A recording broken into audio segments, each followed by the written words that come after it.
I opened the door to my wife's naval promotion party with a gift in hand, only to see my wife's captain on one knee proposing to my wife. "Will you leave your week 1 minute in bed, husband, and marry me?" Everyone laughed. Then my wife said yes. So I walked away, quietly canceled every payment, party, trip, and pulled out my $557 million worth of military equipment. Minutes later, my phone lit up with 156 missed calls, and someone showed up at my door. I remember the weight of the box in my hand. Not heavy, physically, I mean. The watch inside probably weighed 4, maybe 5 ounces. A vintage Omega Seamaster, 1960s naval issue, the kind you can't just buy online. I'd spent 3 months tracking it down through collector forums and estate sales, finally finding it in a small shop in Norfolk run by a retired admiral's widow.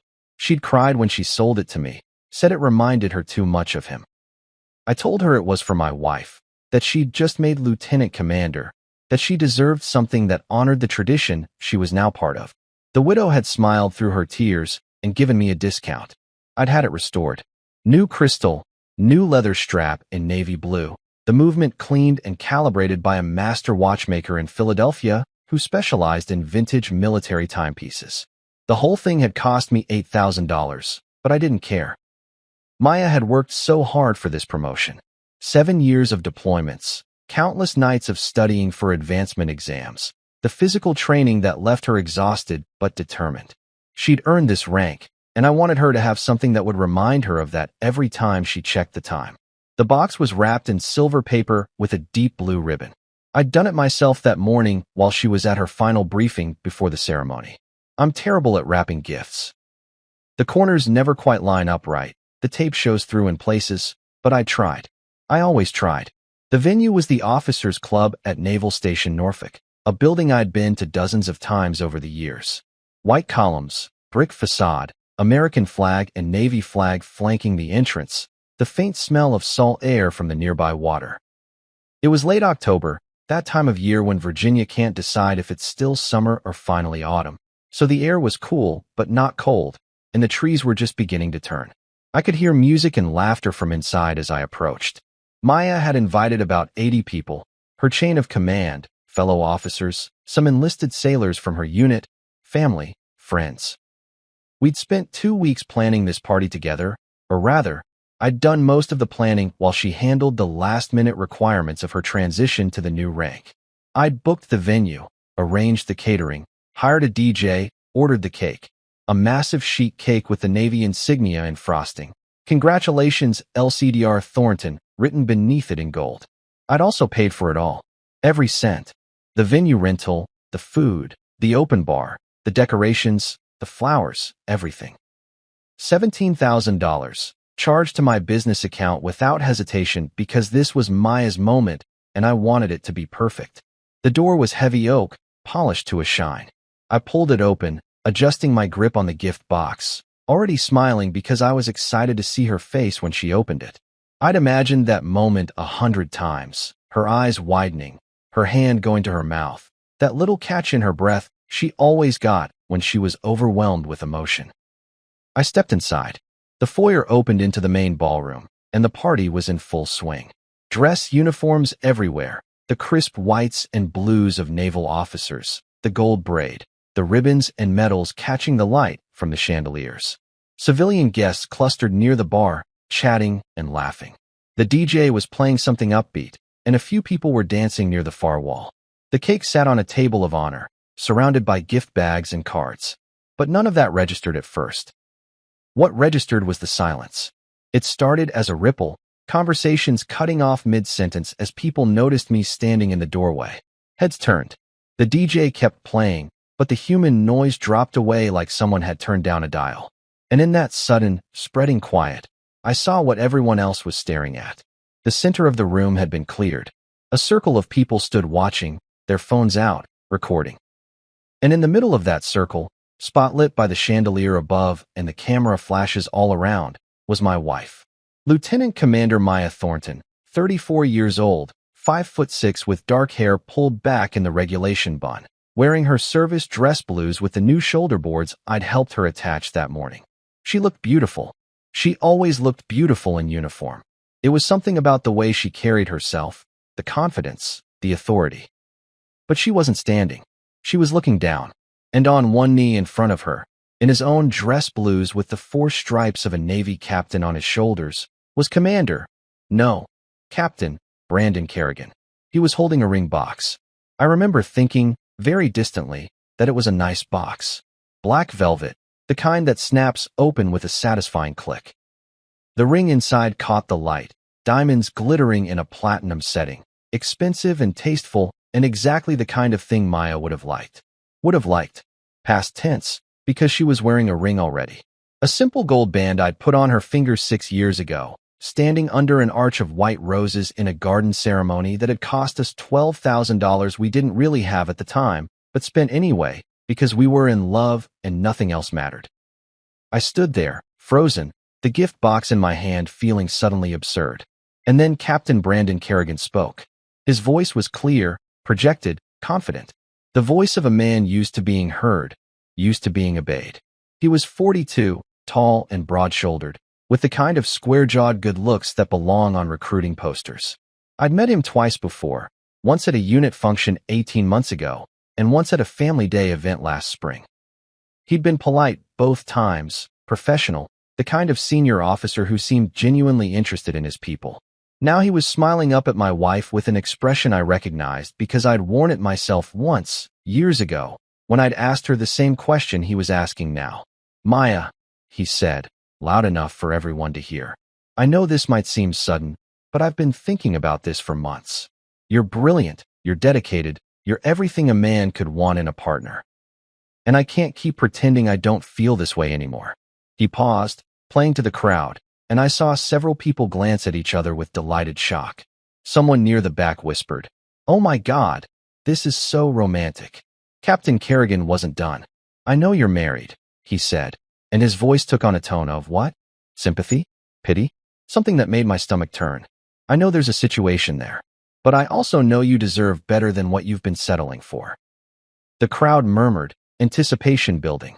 "So here's my question, Maya. Will you leave your weak, 1 minute in bed husband?" Laughter erupted. Not polite chuckling. Not nervous giggles. Real laughter, the kind that comes from genuine amusement, that ripples through a crowd and feeds on itself. I saw junior officers covering their mouths, their eyes bright with mirth. I saw senior chiefs grinning. I saw Maya's best friend from the academy, Sarah, who'd been a bridesmaid at our wedding, laughing so hard she had to steady herself on the shoulder of the man next to her. Captain Kerrigan raised his voice over the noise, grinning now, working the room like a comedian who's just delivered a killer punchline. "And marry me instead?" The crowd went wild. Cheering, applause, whistles, phone cameras flashing as people captured the moment for TikTok and Instagram and Facebook. Someone started a "say yes" chant, and it caught on, 30 or 40 voices all demanding the same thing, the sound bouncing off the walls and the high ceiling. And Maya, God, Maya, she was smiling, not embarrassed, not uncomfortable, not shocked or horrified or angry on my behalf. She was smiling that radiant, genuine smile I used to think was reserved for special moments between us. For quiet Sunday mornings in bed, for the first time we said, "I love you." For the moment, I told her I'd support her naval career no matter how hard it got. She looked down at Captain Kerrigan, and I saw her eyes shining with tears. Happy tears. "Yes," she said. The word was soft, almost lost in the noise, but everyone saw her lips form it. And when Captain Kerrigan stood up, slipping the platinum ring onto her right hand because the left was still occupied by mine, the crowd lost whatever restraint it had left. People were hugging each other, raising glasses, the DJ started playing some triumphant pop anthem, and the whole scene dissolved into celebration. I stood in the doorway, holding a vintage Omega Seamaster in a poorly wrapped box, and watched my wife kiss another man. No one was looking at me. No one except Maya's mother, Patricia, who stood near the cake table with a champagne flute in her hand and an expression of pure, vindictive satisfaction on her face. She caught my eye across the room and raised her glass slightly, a tiny salute, her smile saying everything her mouth didn't need to, finally. "She's free of you." I don't remember walking out. I must have turned around. I must have pushed back through the heavy oak door, Must have crossed the foyer and stepped outside into the October evening where the air was still cool and undecided. I must have walked to my car, a black Range Rover parked in the visitor section of the lot. Must have climbed inside and sat down and closed the door. But I don't remember any of it. What I remember is the silence. Real silence this time, not the anticipatory hush of a crowd watching a proposal. Just me, alone in my car, with the gift box still in my lap and the sound of my own breathing too loud in my ears. I looked down at the silver paper, at the blue ribbon I'd tied so carefully, at the corners that didn't quite line up right, because I'd never been good at this, but I tried anyway. I tried. That was the thought that kept circling through my mind as I sat there. I tried. For 6 years of marriage and 3 years of dating before that, I tried. I'd supported her career even when it meant months apart during deployments. I'd moved 3 times to different duty stations, leaving jobs and friends behind without complaint. I'd taken over all the household responsibilities, cooking, cleaning, bills, maintenance, so she could focus on her advancement. I'd attended every naval function, every promotion ceremony, every dining in and dining out and family day event, standing on the sidelines in civilian clothes while she networked and climbed the ranks. I'd planned this party. I'd paid for this party. And she'd used it to humiliate me in front of 80 people. Week. 1 minute in bed. The laughter echoed in my memory, overlapping and multiplying until it was all I could hear. I don't know how long I sat there. Long enough for the sky to deepen from twilight to true dark. Long enough for my hands to stop shaking, for my breathing to even out, for the white-hot shock to crystallize into something colder and clearer. I set the gift box on the passenger seat. Then I took out my phone. If you've ever been married, you know there's a kind of shared infrastructure to a life together. Bank accounts and credit cards and subscriptions and automatic payments. Utilities in one person's name, insurance policies in another's. A complex web of financial and logistical connections that accumulate over years, each thread seeming insignificant on its own, but together forming the entire fabric of domestic existence. Maya and I had been together for 9 years. We had a lot of threads. I'd always been the one who managed them. Not because Maya was incapable. She managed multi-million-dollar equipment and dozens of personnel in her naval role. But because she'd asked me to. Early in our marriage, she'd said she wanted to focus entirely on her career, that she trusted me to handle the life stuff so she could concentrate on making rank. I'd agreed. It had seemed like a reasonable division of labor. Now, sitting in my car in the parking lot of the officers' club, I opened my phone and started pulling threads. First, the party. I'd put a 50% deposit down on the venue, with the remaining balance due within 7 days of the event. I opened my email, found the contract, and forwarded it to the venue manager with a brief note. Due to circumstances, I need to cancel.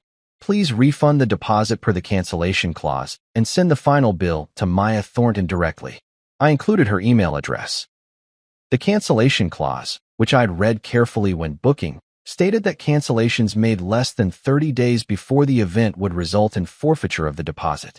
But cancellations made during the event, after services had already been rendered, meant full payment was due immediately. The venue would want their money, $17,000, and they'd want it from someone whose name was on the contract. That would be Maya now. Next, the catering. I'd arranged for a seafood buffet from a high-end company Maya had specifically requested. Shrimp cocktail, crab cakes, oysters, a carving station. We'd done a tasting 2 weeks ago. Maya had declared it perfect. The total bill was $6,800, and I'd paid half up front with the rest due on delivery. I called the catering company. A cheerful woman answered, background noise suggesting she was at the venue, probably supervising the service. "Hi, this is David Thornton," I said. My voice sounded normal, calm. I was proud of that. "I'm calling about the Thornton party at the officers' club." "Oh yes, everything's going beautifully. The guests are loving the crab cakes." "I'm glad. Listen, there's been a change. I need to update the billing information. Can you send the final invoice directly to Maya Thornton? I'll give you her email." A pause. "Oh, is everything okay?" "It's fine. Just a change in circumstances. Can you make that update?" I'll need to speak with my manager." "That's fine. Have them call me." I gave her my number and hung up. The DJ was next. I'd paid him $1,200 up front, with another $800 due at the end of the night. I sent him a text. Hey man, thanks for doing a great job tonight. Quick heads up, Maya will be handling the final payment directly.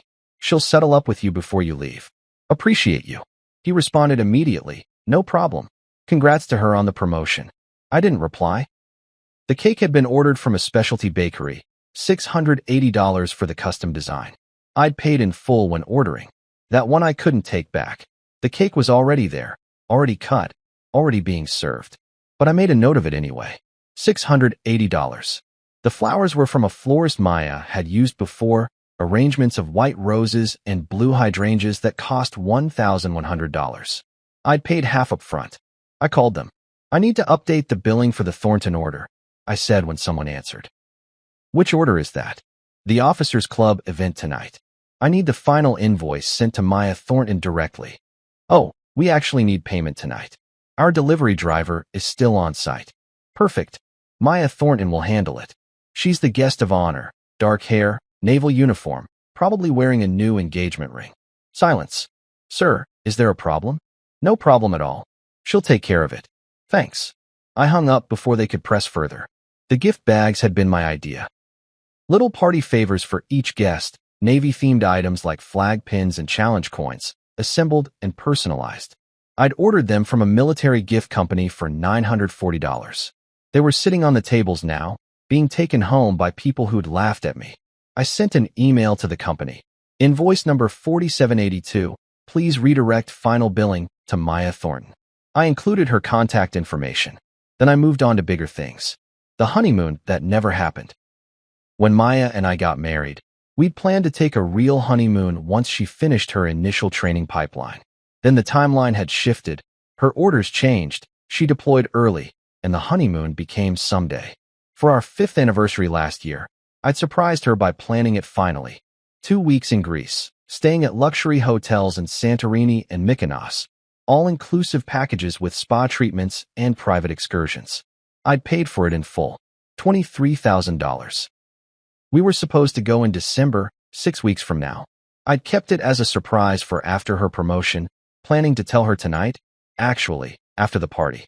Another gift, bigger than the watch. I logged into the travel booking site and canceled everything. The hotels had a strict cancellation policy, no refunds within 60 days of check-in. I lost every penny. But Maya wasn't going to Greece with me in December, and I sure as hell wasn't going to let her go with Captain Brandon Kerrigan on my dime. $23,000, gone. I didn't feel anything. Next, the house. We didn't own it.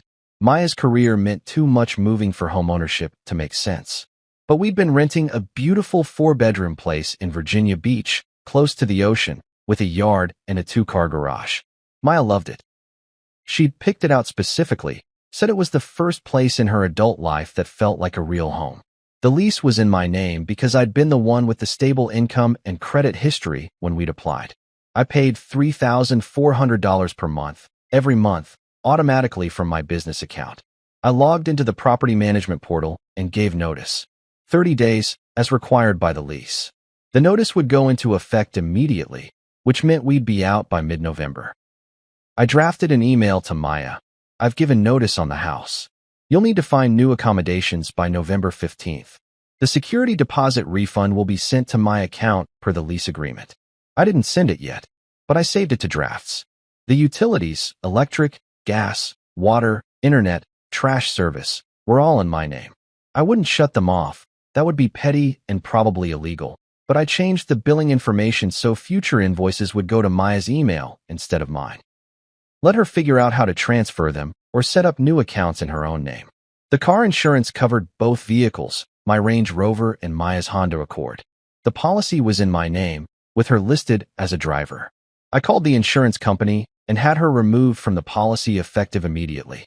She'd need to get her own insurance now. That would probably cost her another $150 a month. Her cell phone was on my family plan, a small expense, but one more thread. I logged into the carrier website and began the process of removing her line. The system warned me that her number would be deactivated unless she transferred it to her own account within 72 hours. I clicked Continue. Her gym membership. I'd been paying for it as a gift, $89 per month to the upscale place she liked with the pool and sauna. I canceled it. Her streaming services, Netflix, Hulu, Spotify, all on my accounts. I removed her profiles and changed the passwords. The subscription box services she loved, the monthly book club, the skincare products, the gourmet coffee delivery, all charged to my credit card. I canceled every single one. I was methodical about it. Calm. Each cancellation took only a few minutes, a few clicks, sometimes a phone call. It felt like unwinding a rope, following each strand back to its anchor point and cutting it free. But I was just getting started. The real question, the one that would determine everything that came next, was why Captain Brandon Kerrigan thought he could humiliate me publicly and face no consequences. The answer, I realized, was that he didn't know who I was. Not really.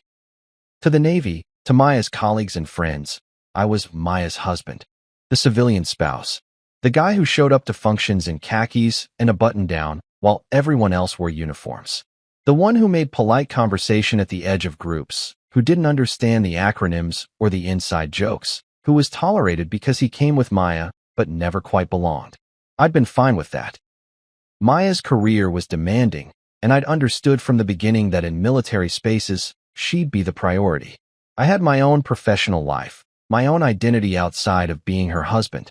But that professional identity was something I'd been very, very careful to keep separate from Maya's naval career. Because my professional identity was complicated. My name is David Thornton. I'm 36 years old.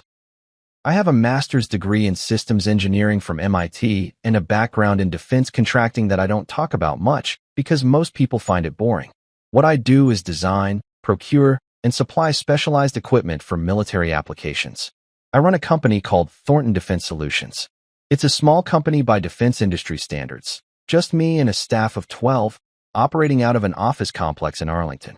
We're not building fighter jets or aircraft carriers. We focus on niche systems, communications equipment, specialized computing hardware, navigation systems, electronic warfare components. The kind of unglamorous but absolutely critical technology that keeps military operations running. We're also very, very good at what we do. Good enough that over the past 8 years, we've secured contracts with multiple branches of the U.S. military. Good enough that our equipment is currently deployed on naval vessels, Air Force installations, Army forward operating bases, and Marine Corps expeditionary units around the world. Good enough that the Pentagon considers us a trusted vendor. And good enough that our annual revenue last year was $170 million. I drew a salary of $380,000 personally, with another several million in company equity and investment returns. Maya knew I ran a defense company. She knew I made good money. Enough that I could pay for our lifestyle without stress. Enough that I told her not to worry about finances and to focus on her career. But she'd never been that interested in the details. When I tried to explain projects or talk about work, her eyes would glaze over. She'd nod and smile and change the subject to her own career challenges, and I'd let it go because I understood. My work was technical and dense, and she had enough on her plate. She'd certainly never asked exactly how much money the company made. She'd never asked what our equipment was worth. She'd never asked what would happen if a key supplier suddenly pulled their products from service. I sat in my car, phone in hand, and thought about Captain Brandon Kerrigan. He was the commanding officer of the USS Gettysburg, a Ticonderoga-class guided missile cruiser currently undergoing maintenance and systems upgrades at Norfolk Naval Shipyard. I knew this because Maya had mentioned it in passing. Kerrigan was a rising star, being groomed for admiral, his ship one of the fleet's most important assets. The Gettysburg had recently been fitted with upgraded communications and electronic warfare systems. My systems. Thornton Defense Solutions held a contract with the Navy worth $89 million to provide and maintain specialized equipment across 6 vessels in the Atlantic Fleet. The USS Gettysburg was one of those vessels. We'd installed $47 million worth of hardware on her alone over the past 14 months. Encrypted communication arrays, electronic countermeasure suites, navigation backup systems, classified computing infrastructure. The contract included a maintenance and support clause. If we pulled our equipment, the Navy would need to find a replacement vendor, reinstall everything from scratch, and recertify the ship for deployment. That process would take months. The Gettysburg was scheduled to deploy in January for a critical mission in the Mediterranean. Without our equipment, she wasn't going anywhere. I opened my laptop. I keep it in the car for working between meetings and logged into the company's contract management system. I pulled up the Gettysburg file. Then I drafted an email to our Navy contract liaison, Commander Sarah Chun, who worked at Naval Sea Systems Command and had been our primary point of contact for years. Commander Chun, I hope this email finds you well. I'm writing to inform you of a necessary change in Thornton Defense Solutions' contract portfolio. Effective immediately, we are withdrawing all equipment and support services from the USS Gettysburg, CG-64. This includes communications arrays, EW systems, navigation equipment, and associated infrastructure. Our technical team will coordinate with ship personnel for equipment removal at your earliest convenience. This withdrawal is due to a conflict of interest that has recently come to light between TDS and Gettysburg's commanding officer. To maintain professional integrity and avoid any appearance of impropriety, we feel this is the most appropriate course of action. We remain committed to our other Navy contracts and will ensure this transition causes minimal disruption to fleet operations. Please let me know how you'd like to proceed with the removal timeline. Best regards, David Thornton, CEO, Thornton Defense Solutions. I read it over 3 times. Then I sent it. The email went out at 7:43 p.m. on a Friday night. Commander Chin probably wouldn't see it until Monday morning, but it would be time-stamped, documented, official, and it would start a chain reaction. Because when the Navy realized that one of their frontline cruisers was about to lose $47 million in critical systems right before a scheduled deployment, someone was going to ask why.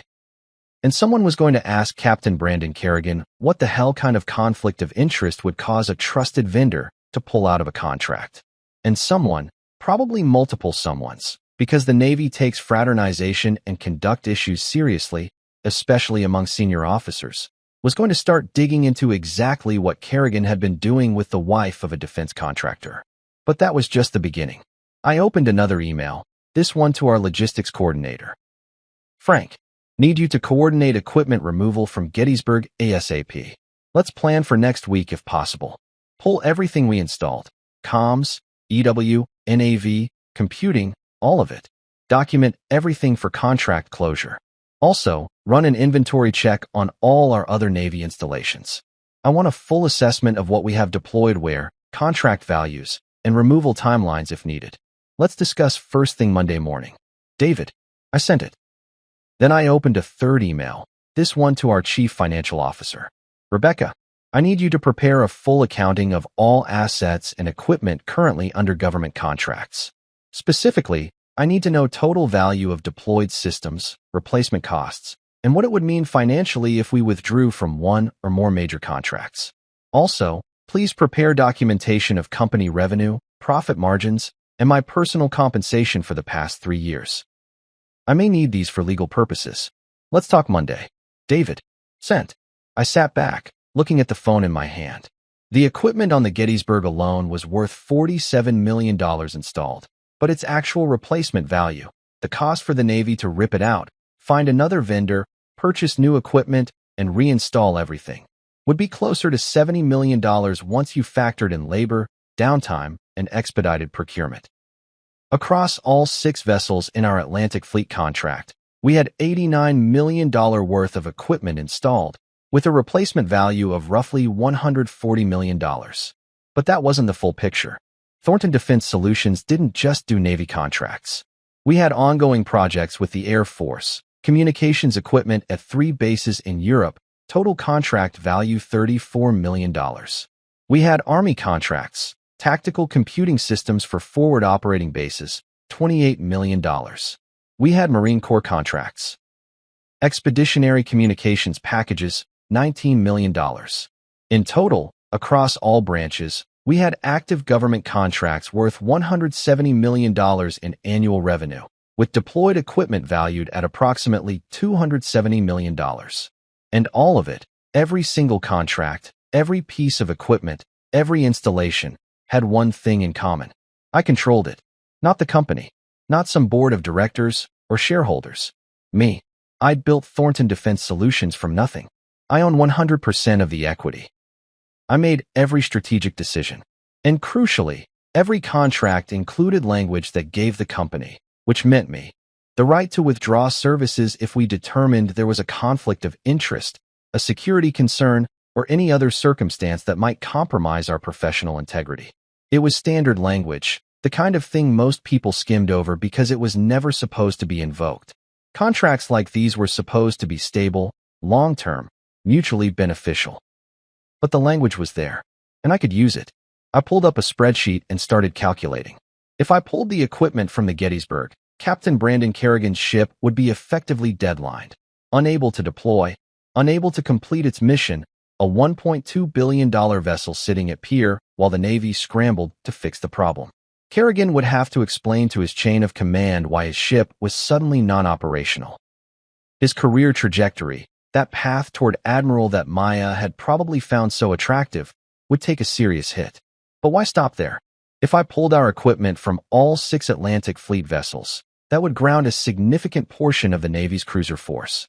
It would cause a major operational disruption, trigger emergency procurement procedures, and create a political firestorm as Congress demanded answers about why critical ships were suddenly out of service. The Navy would be furious. They'd also be helpless, because our contracts were airtight. We'd fulfilled every requirement, maintained every system, provided exemplary service. If we chose to withdraw citing a conflict of interest, they couldn't force us to stay. They could sue, maybe, but that would take years, and in the meantime, they'd still need to replace the equipment. And if I really wanted to make a point, I could pull out of every government contract. All of them. Army, Navy, Air Force, Marines. $170 million in annual revenue, $270 million in deployed equipment, dozens of installations across multiple continents. Just gone. It would be catastrophic. Not just for my company. We'd take a massive financial hit, possibly fatal, but for the military. Bases would lose communications capabilities. Ships would lose electronic warfare systems. Forward operating units would lose tactical computing networks. The Pentagon would have to mount the largest emergency procurement effort in recent history, spending hundreds of millions of dollars to replace systems that had been working perfectly fine until a Navy captain decided to humiliate a defense contractor at his wife's promotion party. I stared at the spreadsheet. Could I actually do it? Financially, it would destroy me. Thornton Defense Solutions would probably fold within a year. I'd lose everything I'd built, all the equity, all the future contracts, all the relationships I'd cultivated in the defense industry. But I'd be financially secure. I had personal investments, savings, assets. I'd walk away with enough money to live comfortably for the rest of my life, even if I never worked again. The question wasn't whether I could do it. The question was whether I would. I thought about Maya's face when she'd said yes to Kerrigan. I thought about the laughter of 80 people who'd watched me be humiliated. I thought about Patricia raising her champagne glass in that mocking salute. I thought about how none of them knew who I was or what I was capable of. And I thought about the vintage Omega Seamaster sitting in its poorly wrapped box on my passenger seat. $8,000 for a gift she'd never receive. I picked up my phone and opened a new email to my entire leadership team. Effective immediately, I'm initiating a full review of all government contracts with the possibility of withdrawal from some or all agreements. I need everyone in the office Monday morning for an emergency meeting to discuss our options and timeline. This is not a decision I make lightly, but circumstances have changed in a way that makes our continued participation in these contracts untenable from an integrity standpoint.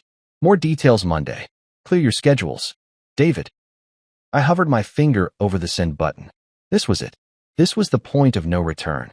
Once I sent this email, once I set this process in motion, there would be no taking it back. My company would begin the process of disentangling from $170 million worth of contracts. The military would be notified. Alarms would go off at the Pentagon. And everyone, Maya, Captain Kerrigan, every person at that party, would realize exactly who they'd been laughing at. I pressed send. The email went out at 8:02 p.m. Then I started the car and drove away from the officers' club, leaving my wife's promotion party behind without looking back. I went home, not to the house I shared with Maya. I couldn't stomach the thought of being there, surrounded by our shared belongings, waiting for her to return with that platinum ring on her finger. Instead, I drove to my office in Arlington. Thornton Defense Solutions occupied the fourth floor of a modern glass and steel building near the Pentagon. It was after 9 p.m. on a Friday, so the building was deserted, just the night security guard in the lobby who nodded as I signed in. "Working late, Mr. Thornton?" Something like that. My office was corner placement, floor-to-ceiling windows overlooking the highway and the distant lights of Washington, D.C. I'd never been one for elaborate executive decor.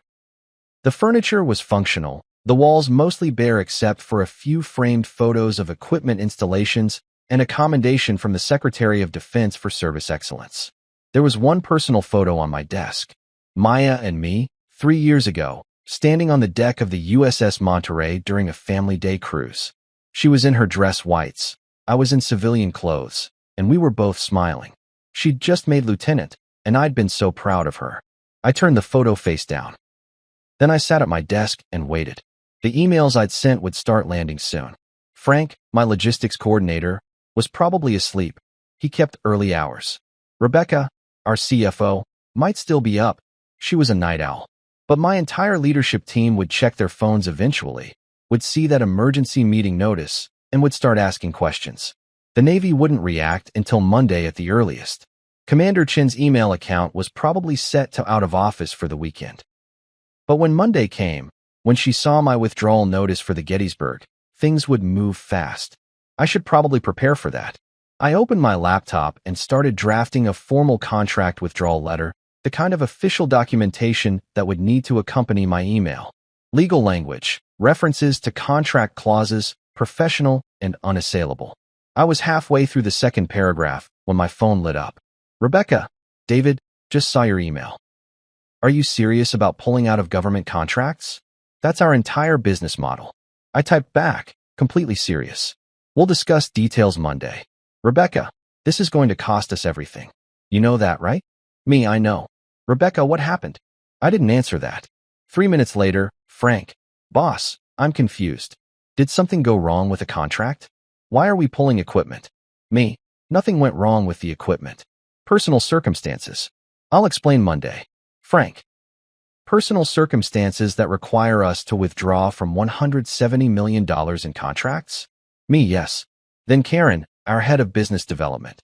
"David, if this is about what I think it's about, we need to talk before you do anything irreversible." I stared at that message. Karen was smart, perceptive. She'd met Maya several times at company events. She'd been at our wedding. Had she somehow heard what happened at the party already? But no, there was no way. This was just Karen being Karen, sensing that something was wrong and trying to manage the situation. "Me, Monday. We'll talk then." The messages kept coming. My team was panicking, which was understandable. I was talking about dismantling everything we'd built, all because of what they'd see as some vague, personal circumstances. But I wasn't ready to explain yet. I wasn't ready to tell them that their CEO had been publicly humiliated by his wife and her commanding officer at a party he'd paid for. I wasn't ready to tell them that the company's integrity had been compromised by a senior military officer who'd thought he could mock a defense contractor without consequences. I wasn't ready for their pity or their judgment or their well-meaning advice to just let it go, to be the bigger person, to not throw away a successful company over a personal grudge. So I turned off my phone. The silence that followed was absolute. I sat in my office, in the dark except for the desk lamp, and I felt nothing. Not anger anymore. That had burned off during the drive, replaced by something colder and more purposeful. Not sadness either. Just a kind of empty determination, like I was a machine executing a program, following each step because it was the logical next thing to do. I pulled up our contract files and started reading. Every agreement, every clause, every contingency. I needed to know exactly what I could do and how fast I could do it. The Navy contracts were the most complex. 6 vessels, multiple systems per vessel, maintenance agreements, support terms, delivery schedules. But the withdrawal language was clear.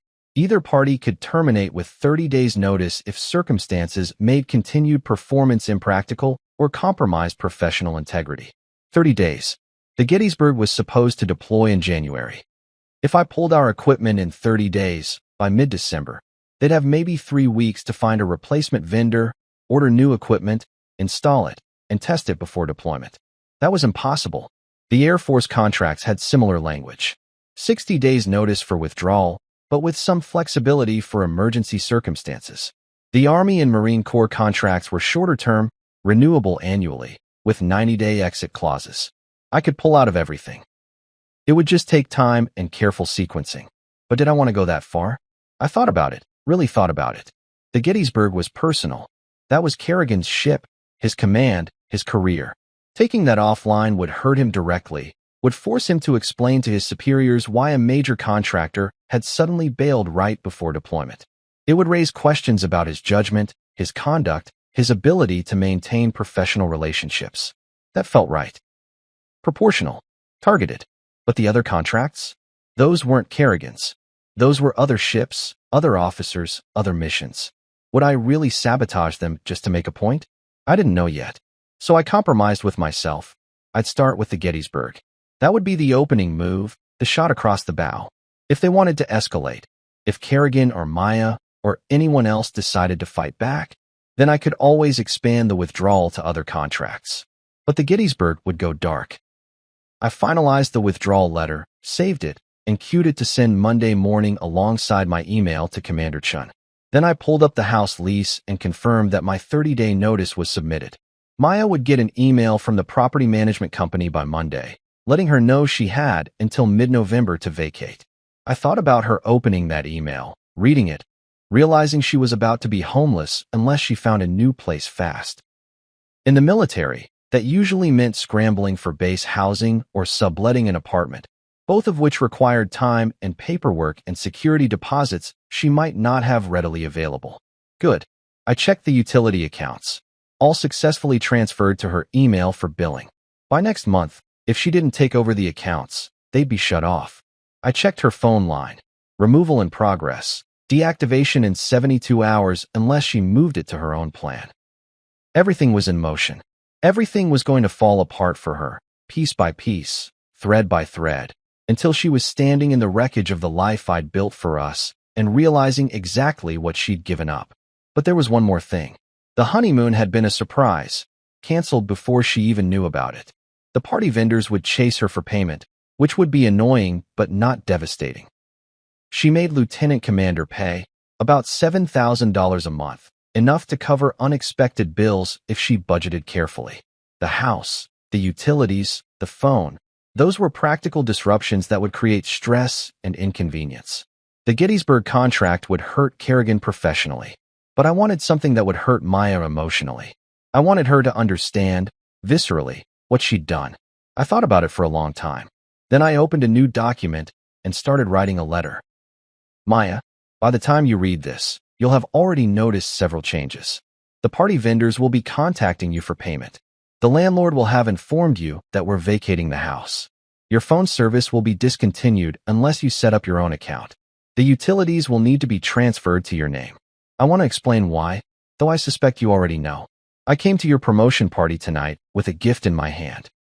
A vintage Omega Seamaster, 1960s naval issue, the kind of watch I knew you'd appreciate because it represented history and tradition and the service you've dedicated yourself to.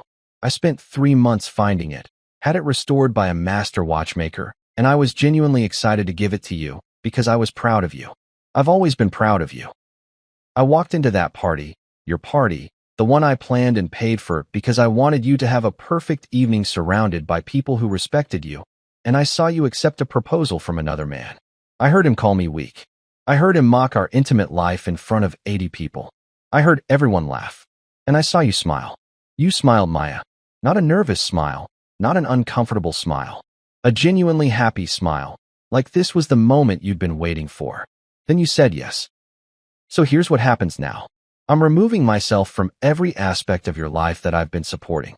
The house, the bills, the subscriptions, the conveniences, the safety net, all of it. You wanted to leave me for Captain Kerrigan? Fine. But you're leaving with exactly what you brought to this marriage, which is yourself. Everything else was built by me, funded by me, maintained by me while you focused on your career. I'm also withdrawing Thornton Defense Solutions equipment from the USS Gettysburg, effective in 30 days. That's $47 million worth of systems that your new fiancé's ship requires for deployment.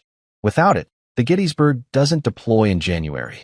Without deployment, Kerrigan's career trajectory takes a significant hit. His superiors will want to know why a trusted contractor suddenly pulled out. They'll investigate. They'll find out about tonight. They'll find out about you and him. I imagine the Navy takes fraternization between senior officers and the spouses of contractors seriously. I imagine there are regulations about that. I imagine Kerrigan's path to admiral just got considerably more complicated.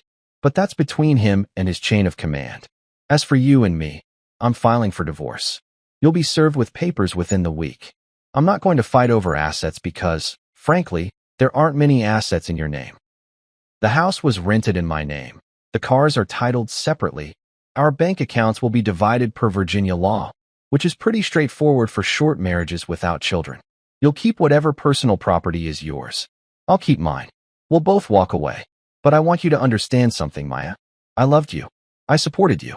I rearranged my entire life to accommodate your career.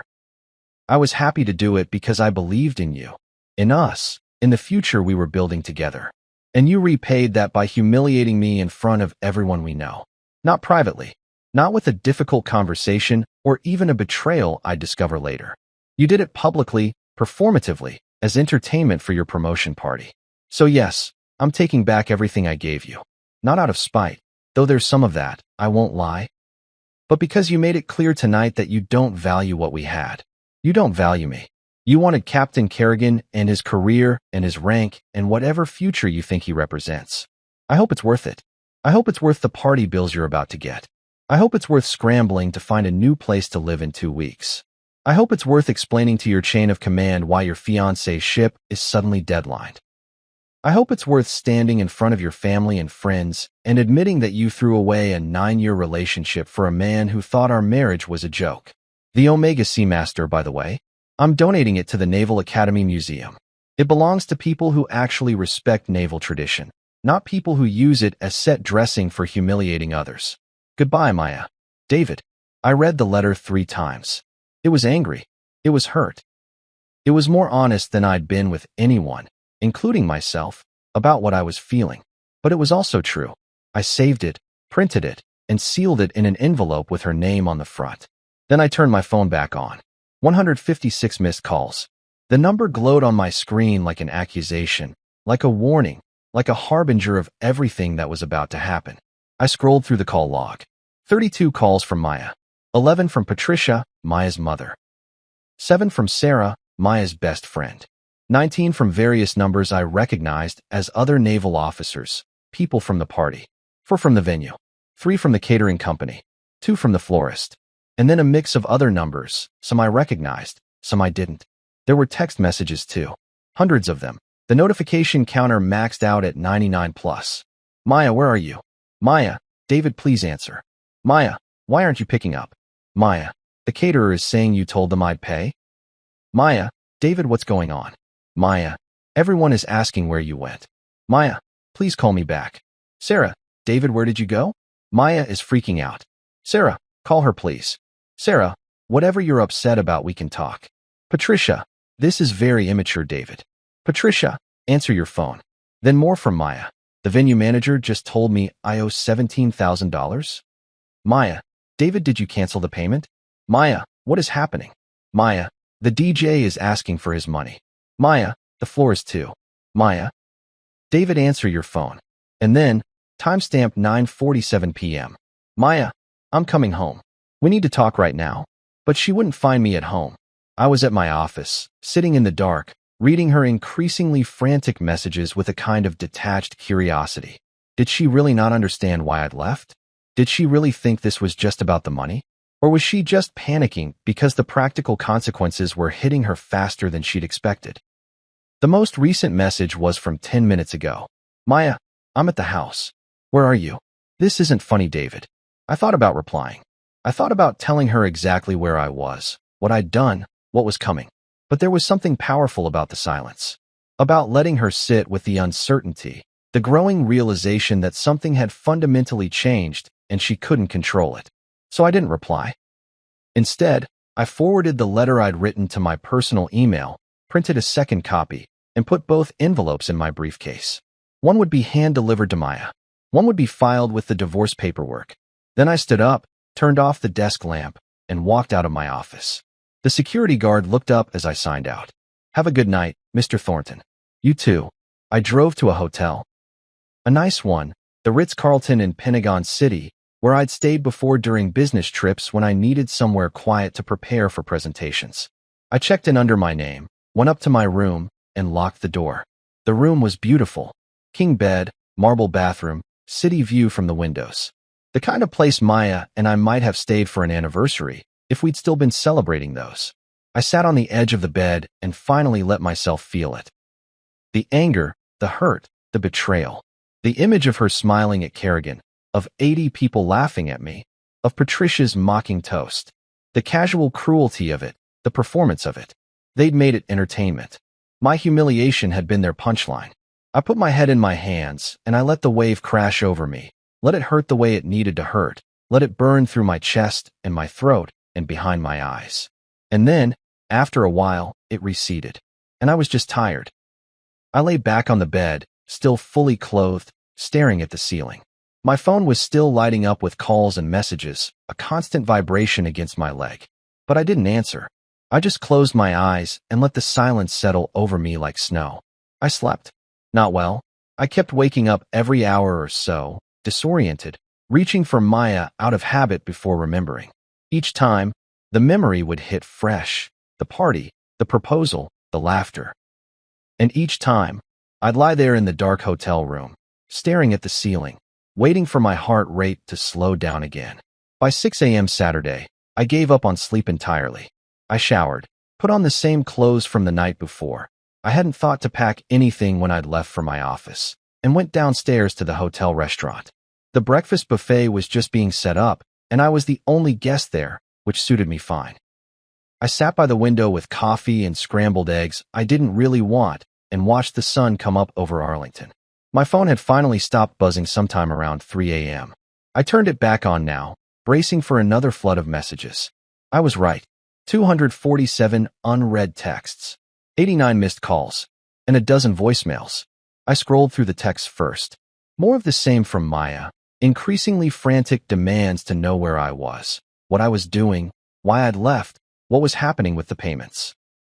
Patricia had added some choice words about my maturity and my character. Sarah had tried being mediating and calm, but eventually given up and sent a terse "This is really fucked up, David." But there were new messages too.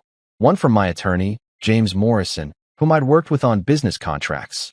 "David, got a strange call last night from someone claiming to be your wife asking if you'd filed for divorce yet. What's going on? Call me." One from Frank, my logistics coordinator. "Boss, I did some research. Pulling equipment from Gettysburg right before deployment equals major problem for them. Are you sure about this?" One from Rebecca, my CFO. "I ran the numbers like you asked. If we pull out of all government contracts, we're looking at $170 million revenue loss. Possible bankruptcy within 18 months unless we pivot to commercial. We need to talk about this." And one from a number I didn't recognize. "Mr. Thornton, this is Commander Sarah Chun, Navy Sea Systems Command. I received your email about the Gettysburg contract. I'll be in the office Monday morning and would like to discuss this urgently. Please call me at your earliest convenience." She'd sent that at 11:37 p.m. Friday night. She'd been working late, checking her email, and she'd seen my withdrawal notice. And she was already concerned enough to reach out personally on a Friday night. Good. I called James Morrison first. He answered on the second ring, sounding wide awake despite the early hour. "David, what the hell is going on? I need you to file divorce papers. Today if possible." Silence. Then, "Today is Saturday. Monday morning then. First thing." "Okay." James's voice shifted into professional mode. "Walk me through what happened." So I did. I told him about the party, the proposal, the humiliation. I kept it factual, unemotional, just the sequence of events. He listened without interrupting. When I finished, he exhaled slowly. "Jesus, David. I'm sorry. I need the divorce filed ASAP. And I need it to be airtight. She doesn't get anything I'm not legally required to give her. Virginia is an equitable distribution state, so assets acquired during marriage get divided fairly, but not necessarily 50-50. Given that you had significantly more income and the house is in your name. I don't care about fair. I care about fast. Get the papers filed, get her served, and let's get this done. What about the business? Thornton Defense Solutions was founded before we got married. It's not marital property. She might argue that its growth during your marriage makes her entitled to some portion. Then you argue back. But I'm not giving her a stake in my company because she decided to humiliate me at her promotion party. James was quiet for a moment. Okay, I'll draft the papers. But David, I have to ask. Is this something you want to do while you're angry? Or is this something you've genuinely thought through? Both. Because divorce is permanent. If you have any doubt. I watched my wife accept another man's proposal in front of 80 people who laughed when he called me weak. I don't have doubts.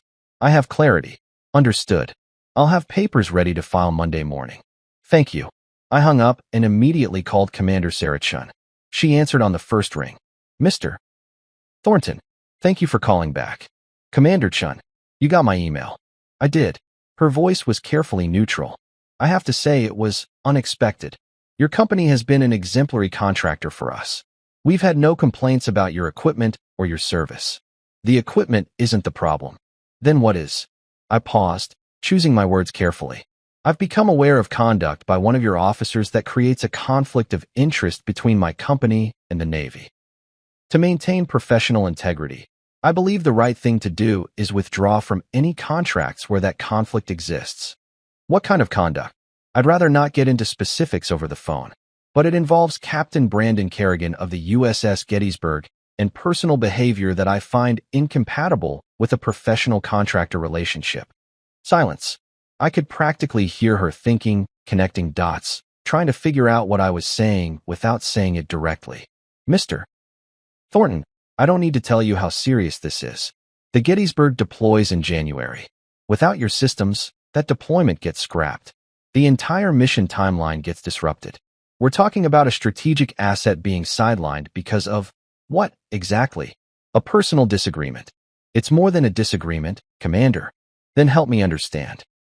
Because right now, what I'm seeing is a trusted contractor pulling out of a major contract for vague reasons right before a critical deployment. That looks bad for everyone involved. I took a breath. Captain Kerrigan publicly humiliated me at my wife's promotion party last night. He proposed to her in front of dozens of Navy personnel and made derogatory comments about me as part of that proposal. My wife accepted. The whole thing was recorded on multiple phones and is probably circulating on social media by now. Long silence. I see. Commander Chin said finally, her voice softer. I'm very sorry that happened to you. I appreciate that. But you understand why I can't continue providing equipment to Captain Kerrigan's ship. I understand why you're upset. What I don't understand is why you're making this the Navy's problem instead of addressing it through proper channels. What channels? Should I file a complaint about fraternization? Report that a senior officer is carrying on a relationship with a contractor's spouse? How do you think that goes? Better than leaving the fleet without critical systems, frankly. Then the fleet shouldn't have officers who behave this way. Commander Chin sighed. Mr. Thornton, I'm not defending what happened. If Captain Kerrigan engaged in conduct unbecoming an officer, that's a serious matter and it will be addressed. But the way you're handling this, pulling a contract, threatening deployment timelines, this isn't the right approach. This is punitive. It's self-protective. I can't maintain a professional relationship with someone who publicly mocked me. Understood. But consider this. If you withdraw from the Gettysburg contract, you're not just hurting Captain Kerrigan. You're hurting his crew, the mission, the Navy's operational readiness. Is that really what you want? I thought about the 300 sailors aboard the Gettysburg. Good people, probably, doing their jobs, none of whom had anything to do with what happened at Maya's party. Was I willing to derail their deployment because of Kerrigan's actions? I don't want to hurt anyone who wasn't involved, I said carefully. Was I? I didn't know. But I was doing something. And for now, that felt like enough. Monday morning arrived too quickly. I met with NCIS first. Lieutenant Commander Harris was in his mid-40s, graying at the temples, with the kind of calm, assessing manner that probably served him well in investigations. We sat in a bland interview room at the Norfolk NCIS office, and he asked me to walk him through Friday night. I did, starting with my arrival at the party and ending with my departure. I kept it factual, showed him some of the text messages I'd received afterward, and explained why I decided to withdraw from the Gettysburg contract. Did Captain Kerrigan know you were a defense contractor? Harris asked. We'd met twice before at naval functions. I can't say for certain whether he remembered who I was or what I did, but it's possible he didn't make the connection. And Lieutenant Commander Thornton? Your wife. She knew, obviously. But I don't think she ever discussed my work in detail with her colleagues. She was focused on her career, not mine. Did you know Captain Kerrigan and your wife were involved romantically before Friday night? I paused. No. If they were, they hid it well. Harris made a note. Several witnesses from the party have confirmed that Captain Kerrigan's proposal appeared to be a surprise to most attendees. No one we've spoken to knew about a prior relationship. So, it was either a very new relationship, or he really did put her on the spot. That's what we're trying to determine. Harris closed his notebook. Thank you for your time, Mr. Thornton. This has been very helpful. What happens now? We continue the investigation. If we find evidence of fraternization, conduct violations, or anything else that warrants disciplinary action, we'll make recommendations to the appropriate authorities. But that's an ongoing process. It could take weeks or months. And Kerrigan remains on administrative duty pending the outcome. What about my wife? Harris's expression was carefully neutral. Lieutenant Commander Thornton is also being interviewed as part of the investigation. Beyond that, I can't comment. I nodded. Thank you for taking this seriously. Thank you for coming forward. Not everyone would. I left the NCIS office and drove to my company headquarters in Arlington. The entire leadership team was waiting in the main conference room when I arrived at 10 a.m. Frank, Rebecca, Karen, and 8 others, everyone who'd received my Friday night email about pulling contracts. They all looked worried. I closed the door and sat down at the head of the table. Before anyone says anything, I started. I want to apologize for the vague and alarming nature of my Friday email. You all deserved better communication than that. So let me explain what's been happening. And I did. I told them about the party, the proposal, the humiliation. I told them about my decision to withdraw from the Gettysburg contract and how the Navy had responded. I told them about Captain Vance's meeting, about NCIS getting involved, about Kerrigan being relieved of command. The room was silent. Rebecca spoke first. Jesus, David. I'm so sorry. Thank you. But I have to ask, she continued carefully, are we still pulling out of government contracts? No. The Gettysburg situation is resolved. Kerrigan's gone. We're working with a new commanding officer. As for the other contracts, there's no reason to withdraw. This was personal to that one ship. The relief in the room was palpable. What about your marriage? Karen asked gently. Filing for divorce. Papers will be served this week. God, David. If you need time. I appreciate that, but I'd rather work. Sitting around thinking about it doesn't help. What do you need from us? Frank asked. Honestly, just carry on as usual. The Gettysburg contract stays in place. Everything else continues normally. And if anyone asks, clients, partners, whatever, just say we had a brief administrative review that's now resolved. What if people hear about what happened? The party. I shrugged. Then they hear about it. I'm not going to hide or be ashamed. Captain Kerrigan humiliated me publicly, and the Navy held him accountable. That's the story. The meeting continued for another hour, covering logistics and timelines and making sure everyone understood the path forward. By the time we finished, I felt steadier, more grounded. Work was something I could control. Work made sense. I was back in my office, reviewing emails, when my assistant knocked on the door. Mr. Thornton? There's someone here to see you. She says she's your wife. My stomach dropped. Tell her I'm not available. I did. She says she'll wait. I closed my eyes, took a breath. How long has she been waiting? 20 minutes. Fine. Send her in. Maya walked into my office wearing civilian clothes, jeans and a sweater, her hair down instead of in the regulation bun. She looked exhausted, dark circles under her eyes, her face blotchy like she'd been crying recently. She closed the door behind her and stood awkwardly near it, not sitting, not approaching my desk. Thank you for seeing me, she said quietly. I didn't respond. I've been trying to reach you for 3 days. I know. David, please. Can we talk? You're talking. She flinched at the coldness in my voice. I'm sorry. I'm so sorry for what happened Friday. I never meant. You never meant to hurt me. I know. You said that already. It's true. Is it? I leaned back in my chair, studying her. Because from where I was standing, you looked pretty happy accepting another man's proposal while 80 people laughed at me. I was overwhelmed. Brandon put me on the spot. Everyone was watching. I didn't know what to do. You could have said no. He's my commanding officer. So? You're allowed to say no to a proposal, Maya. Being in his chain of command doesn't mean you're obligated to marry him. She started crying, hands covering her face. I panicked, okay?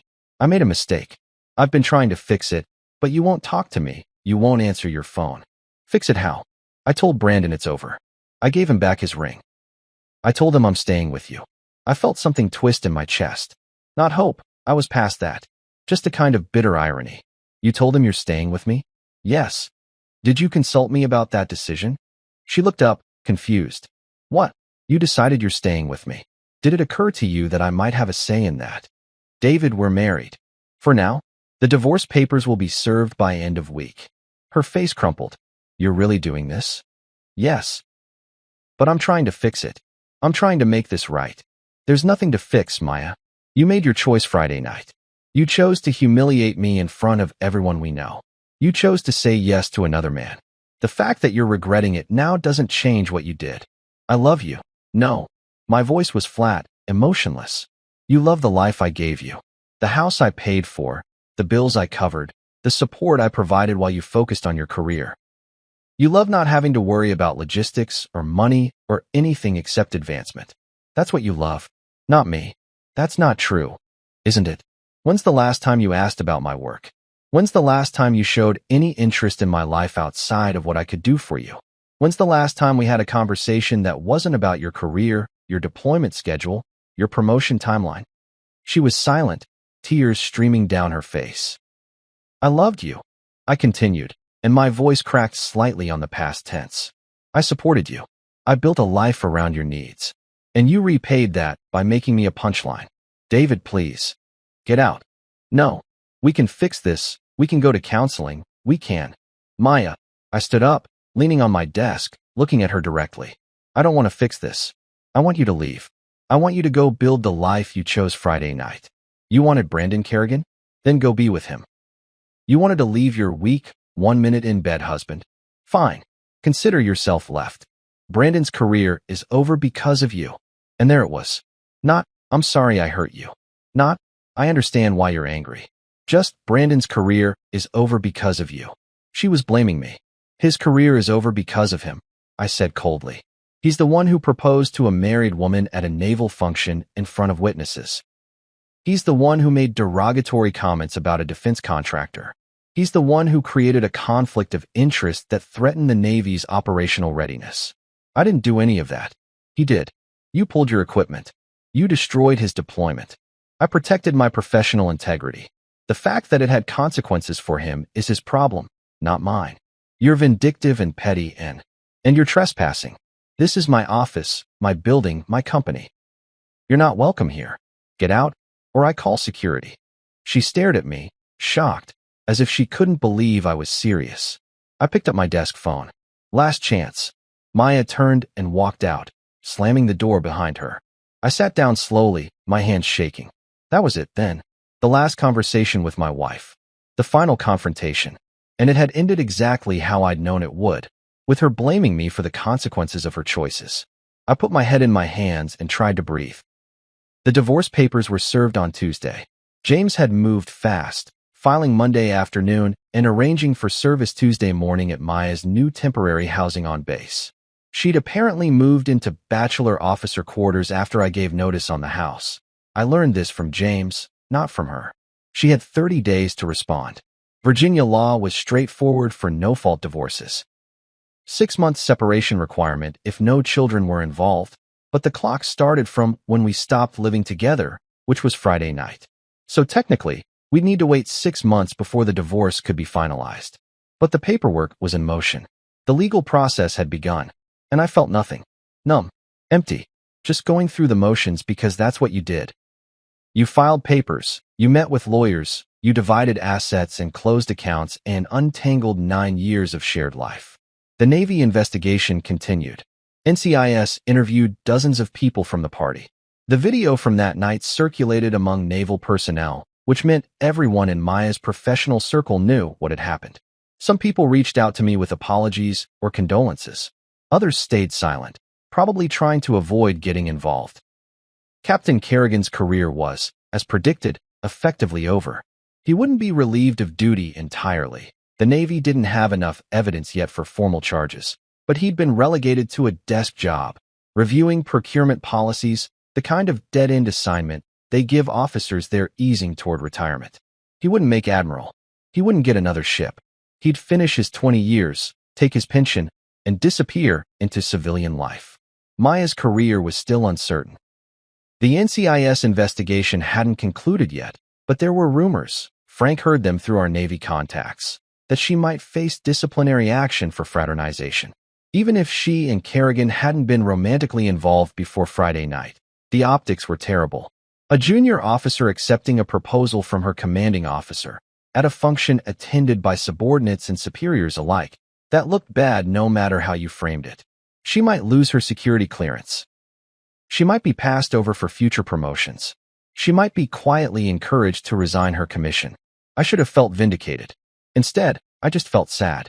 Sad that it had come to this. Sad that her career, which she'd worked so hard for, might be collateral damage in her own bad judgment. Sad that we'd loved each other once, and now we were strangers navigating legal proceedings and investigations.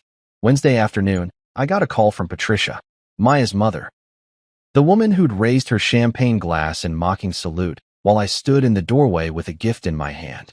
I almost didn't answer, but curiosity got the better of me. David, we need to talk. I don't think we do, Patricia. You're destroying my daughter's career.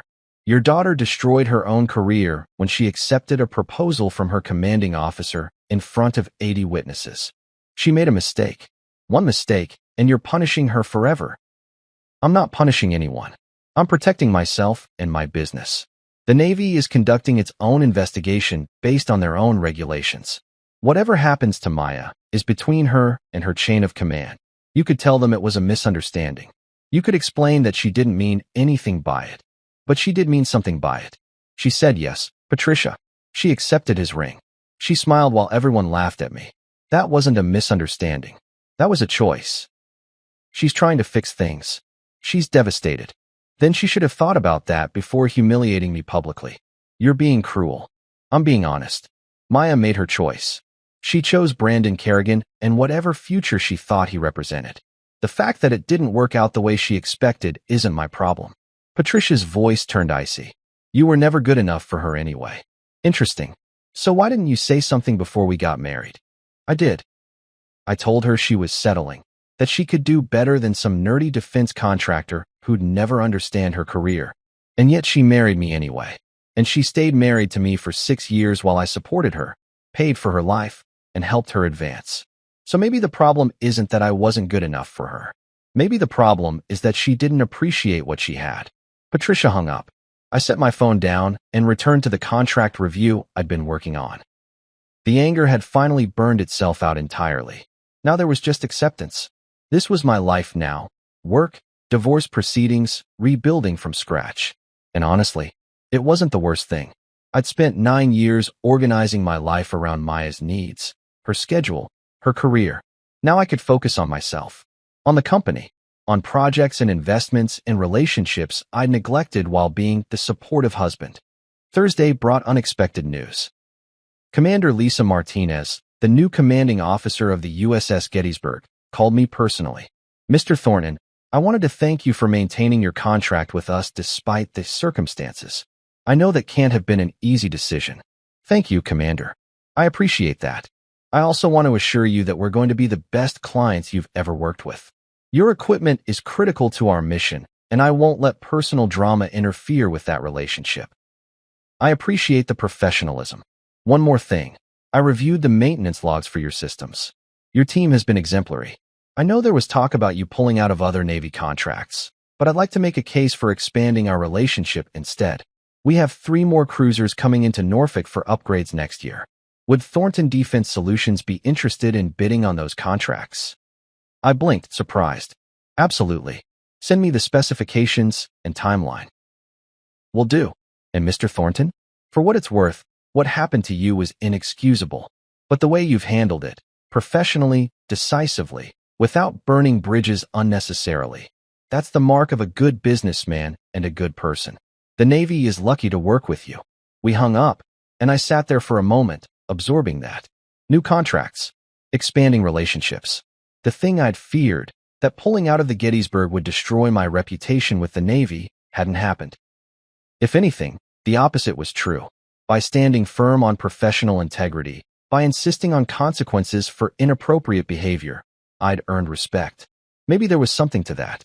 Maybe integrity, even when it cost you something in the short term, paid dividends in the long run. Friday evening, 1 week after the party, I went back to the house for the first time. I'd given notice, but the lease didn't expire until mid-November, and I needed to collect my things. Clothes, personal items, documents, the tangible remnants of a life I was leaving behind. Maya's car wasn't in the driveway. Good. I'd timed it deliberately, hoping to avoid another confrontation. I let myself in with my key. The house was silent, empty feeling, even though all the furniture was still there. I walked through the rooms slowly, remembering. The living room where we'd watched movies on lazy Sundays. The kitchen where I'd made breakfast while she got ready for work. The bedroom where we'd shared a bed for 6 years, where we'd talked about dreams and plans and futures that would never happen now. I packed methodically. Clothes, toiletries, my laptop and files, photo albums from before the marriage.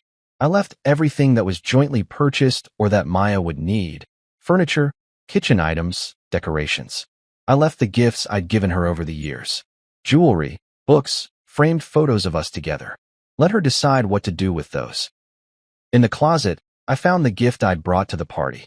The silver wrapping paper was torn at one corner where it had been jostled in the car, but otherwise it was intact. The vintage Omega Seamaster, still in its box, still wrapped with the blue ribbon. I stood there holding it, remembering how excited I'd been to give it to her. Then I set it on the kitchen counter with a note. For your next accomplishment. D. Let her interpret that however she wanted. I loaded everything into my Range Rover and took one last look at the house. Then I drove away and didn't look back. The divorce papers were served on Tuesday. James had moved fast, filing Monday afternoon and arranging for service Tuesday morning at Maya's new temporary housing on base. She'd apparently moved into bachelor officer quarters after I gave notice on the house. I learned this from James, not from her. She had 30 days to respond. Virginia law was straightforward for no-fault divorces. 6-month separation requirement if no children were involved. But the clock started from when we stopped living together, which was Friday night. So technically, we'd need to wait 6 months before the divorce could be finalized. But the paperwork was in motion. The legal process had begun. And I felt nothing. Numb. Empty. Just going through the motions because that's what you did. You filed papers, you met with lawyers, you divided assets and closed accounts and untangled 9 years of shared life. The Navy investigation continued. NCIS interviewed dozens of people from the party. The video from that night circulated among naval personnel, which meant everyone in Maya's professional circle knew what had happened. Some people reached out to me with apologies or condolences. Others stayed silent, probably trying to avoid getting involved. Captain Kerrigan's career was, as predicted, effectively over. He wouldn't be relieved of duty entirely. The Navy didn't have enough evidence yet for formal charges, but he'd been relegated to a desk job, reviewing procurement policies, the kind of dead-end assignment they give officers they're easing toward retirement. He wouldn't make admiral. He wouldn't get another ship. He'd finish his 20 years, take his pension, and disappear into civilian life. Maya's career was still uncertain. The NCIS investigation hadn't concluded yet, but there were rumors, Frank heard them through our Navy contacts, that she might face disciplinary action for fraternization. Even if she and Kerrigan hadn't been romantically involved before Friday night, the optics were terrible. A junior officer accepting a proposal from her commanding officer, at a function attended by subordinates and superiors alike, that looked bad no matter how you framed it. She might lose her security clearance. She might be passed over for future promotions.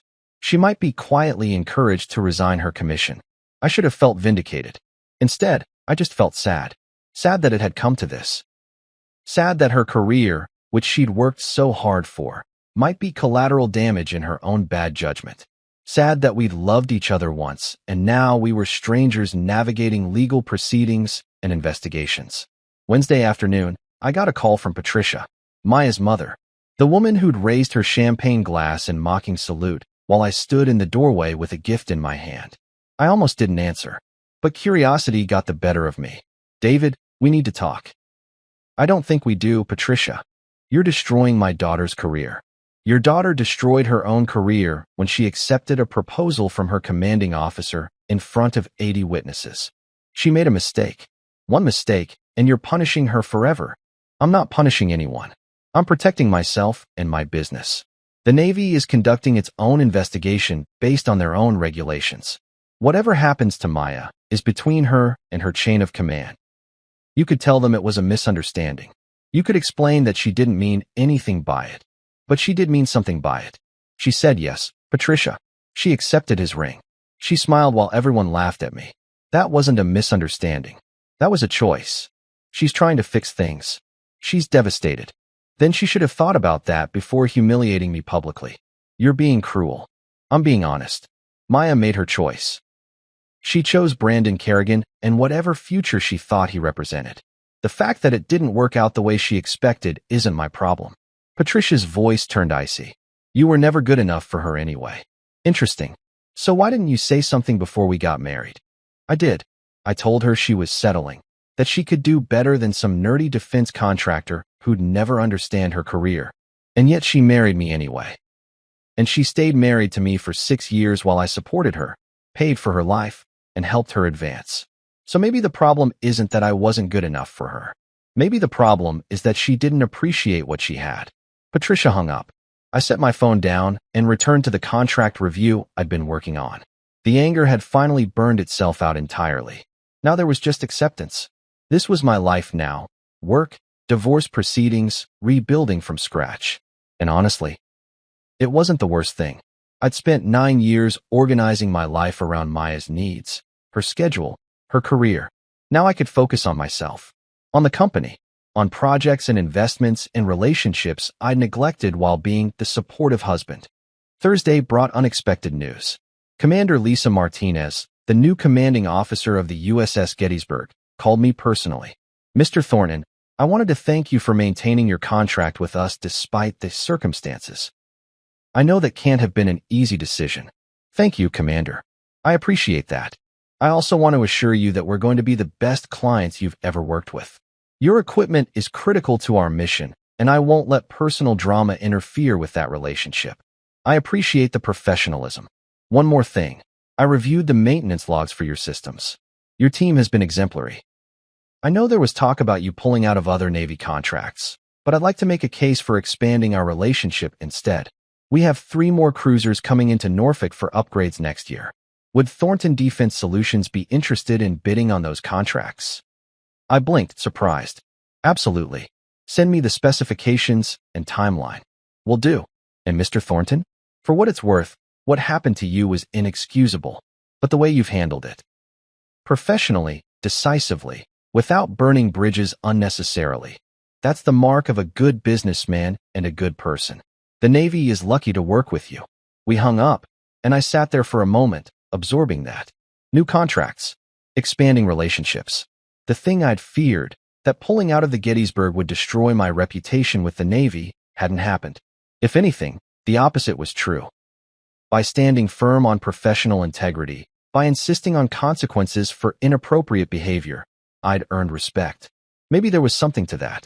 Maybe integrity, even when it cost you something in the short term, paid dividends in the long run. Friday evening, 1 week after the party, I went back to the house for the first time. I'd given notice, but the lease didn't expire until mid-November, and I needed to collect my things. Clothes, personal items, documents, the tangible remnants of a life I was leaving behind. Maya's car wasn't in the driveway. Good. I'd timed it deliberately, hoping to avoid another confrontation. I let myself in with my key. The house was silent, empty feeling, even though all the furniture was still there. I walked through the rooms slowly, remembering. The living room where we'd watched movies on lazy Sundays. The kitchen where I'd made breakfast while she got ready for work. The bedroom where we'd shared a bed for 6 years. where we talked about dreams and plans and futures that would never happen now. I packed methodically. Clothes, toiletries, my laptop and files, photo albums from before the marriage. I left everything that was jointly purchased or that Maya would need. Furniture, kitchen items, decorations. I left the gifts I'd given her over the years. Jewelry, books, framed photos of us together. Let her decide what to do with those. In the closet, I found the gift I'd brought to the party. The silver wrapping paper was torn at one corner where it had been jostled in the car, but otherwise it was intact. The vintage Omega Seamaster, still in its box, still wrapped with the blue ribbon. I stood there holding it, remembering how excited I'd been to give it to her. Then I set it on the kitchen counter with a note, "For your next accomplishment. D." Let her interpret that however she wanted. I loaded everything into my Range Rover and took one last look at the house. Then I drove away and didn't look back. The divorce papers were served on Tuesday. James had moved fast, filing Monday afternoon and arranging for service Tuesday morning at Maya's new temporary housing on base. She'd apparently moved into bachelor officer quarters after I gave notice on the house. I learned this from James, not from her. She had 30 days to respond. Virginia law was straightforward for no-fault divorces. 6-month separation requirement if no children were involved. But the clock started from when we stopped living together, which was Friday night. So technically, we'd need to wait 6 months before the divorce could be finalized. But the paperwork was in motion. The legal process had begun. And I felt nothing. Numb. Empty. Just going through the motions because that's what you did. You filed papers, you met with lawyers, you divided assets and closed accounts and untangled 9 years of shared life. The Navy investigation continued. NCIS interviewed dozens of people from the party. The video from that night circulated among Naval personnel, which meant everyone in Maya's professional circle knew what had happened. Some people reached out to me with apologies or condolences. Others stayed silent, probably trying to avoid getting involved. Captain Kerrigan's career was, as predicted, effectively over. He wouldn't be relieved of duty entirely. The Navy didn't have enough evidence yet for formal charges, but he'd been relegated to a desk job, reviewing procurement policies, the kind of dead-end assignment they give officers they're easing toward retirement. He wouldn't make admiral. He wouldn't get another ship. He'd finish his 20 years, take his pension, and disappear into civilian life. Maya's career was still uncertain. The NCIS investigation hadn't concluded yet, but there were rumors, Frank heard them through our Navy contacts, that she might face disciplinary action for fraternization. Even if she and Kerrigan hadn't been romantically involved before Friday night, the optics were terrible. A junior officer accepting a proposal from her commanding officer, at a function attended by subordinates and superiors alike, that looked bad no matter how you framed it. She might lose her security clearance. She might be passed over for future promotions. She might be quietly encouraged to resign her commission. I should have felt vindicated. Instead, I just felt sad. Sad that it had come to this. Sad that her career, which she'd worked so hard for, might be collateral damage in her own bad judgment. Sad that we'd loved each other once, and now we were strangers navigating legal proceedings and investigations. Wednesday afternoon, I got a call from Patricia, Maya's mother. The woman who'd raised her champagne glass in mocking salute while I stood in the doorway with a gift in my hand. I almost didn't answer, but curiosity got the better of me. "David, we need to talk." "I don't think we do, Patricia. You're destroying my daughter's career." "Your daughter destroyed her own career when she accepted a proposal from her commanding officer in front of 80 witnesses. She made a mistake. One mistake, and you're punishing her forever." "I'm not punishing anyone. I'm protecting myself and my business. The Navy is conducting its own investigation based on their own regulations. Whatever happens to Maya is between her and her chain of command. You could tell them it was a misunderstanding. You could explain that she didn't mean anything by it. But she did mean something by it. She said yes, Patricia. She accepted his ring. She smiled while everyone laughed at me. That wasn't a misunderstanding. That was a choice. She's trying to fix things. She's devastated. Then she should have thought about that before humiliating me publicly. You're being cruel. I'm being honest. Maya made her choice. She chose Brandon Kerrigan and whatever future she thought he represented. The fact that it didn't work out the way she expected isn't my problem." Patricia's voice turned icy. "You were never good enough for her anyway. Interesting. So why didn't you say something before we got married? I did. I told her she was settling, that she could do better than some nerdy defense contractor who'd never understand her career. And yet she married me anyway. And she stayed married to me for 6 years while I supported her, paid for her life, and helped her advance. So maybe the problem isn't that I wasn't good enough for her. Maybe the problem is that she didn't appreciate what she had. Patricia hung up. I set my phone down and returned to the contract review I'd been working on. The anger had finally burned itself out entirely. Now there was just acceptance. This was my life now. Work, divorce proceedings, rebuilding from scratch. And honestly, it wasn't the worst thing. I'd spent 9 years organizing my life around Maya's needs, her schedule, her career. Now I could focus on myself, on the company, on projects and investments and relationships I'd neglected while being the supportive husband. Thursday brought unexpected news. Commander Lisa Martinez, the new commanding officer of the USS Gettysburg, called me personally. Mr. Thornton, I wanted to thank you for maintaining your contract with us despite the circumstances. I know that can't have been an easy decision. Thank you, Commander.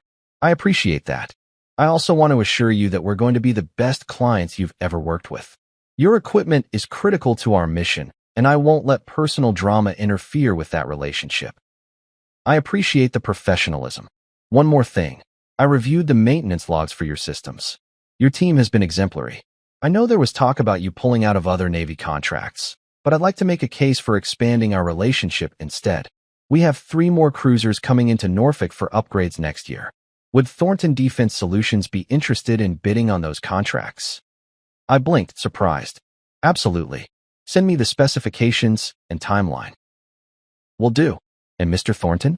For what it's worth, what happened to you was inexcusable. But the way you've handled it, professionally, decisively, without burning bridges unnecessarily, that's the mark of a good businessman and a good person. The Navy is lucky to work with you. We hung up, and I sat there for a moment, absorbing that. New contracts, expanding relationships. The thing I'd feared, that pulling out of the Gettysburg would destroy my reputation with the Navy, hadn't happened. If anything, the opposite was true. By standing firm on professional integrity, by insisting on consequences for inappropriate behavior, I'd earned respect. Maybe there was something to that.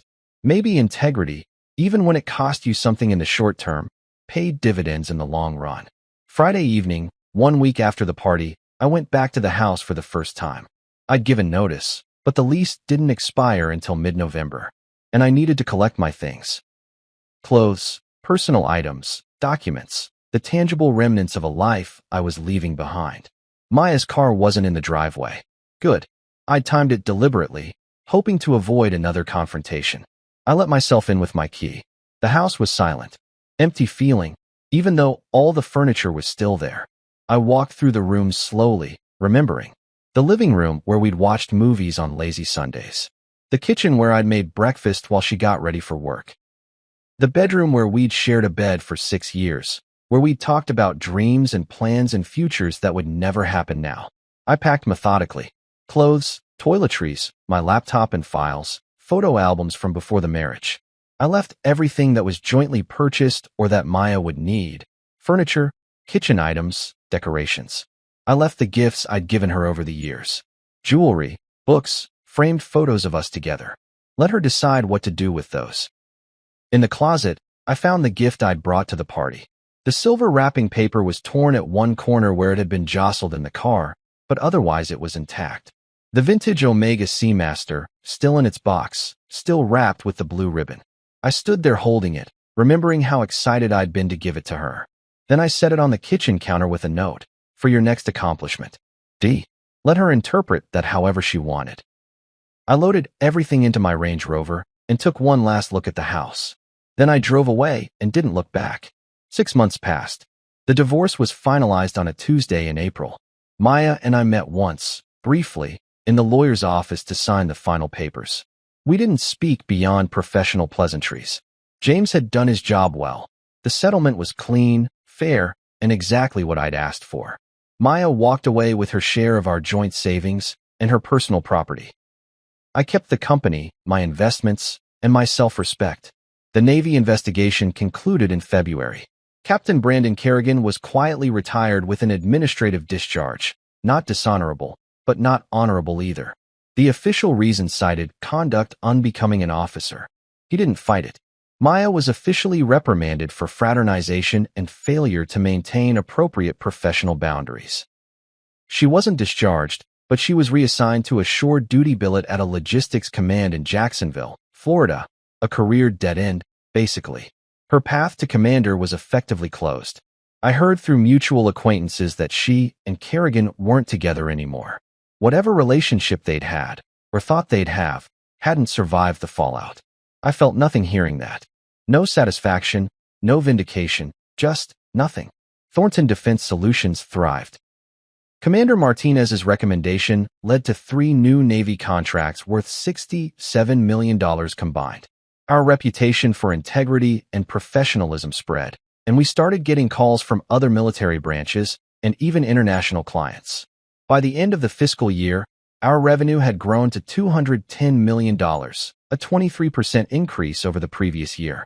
I hired more staff, expanded our office space, and started exploring new technology development opportunities. Work became my life, but in a different way than before. Not as an escape or a distraction, but as something I genuinely enjoyed and took pride in. I was building something, not just a company, but a legacy of quality and reliability. And I was doing it for myself, not for anyone else. As for me personally, I moved into a condo in Alexandria with floor-to-ceiling windows overlooking the Potomac. I furnished it slowly, carefully, choosing each piece deliberately instead of rushing. The space felt like mine in a way the house never had. Not our place, but my place. I reconnected with old friends I'd neglected during the marriage. I started running regularly, training for a marathon. I took a vacation alone to Scotland, visiting distilleries and hiking through the Highlands.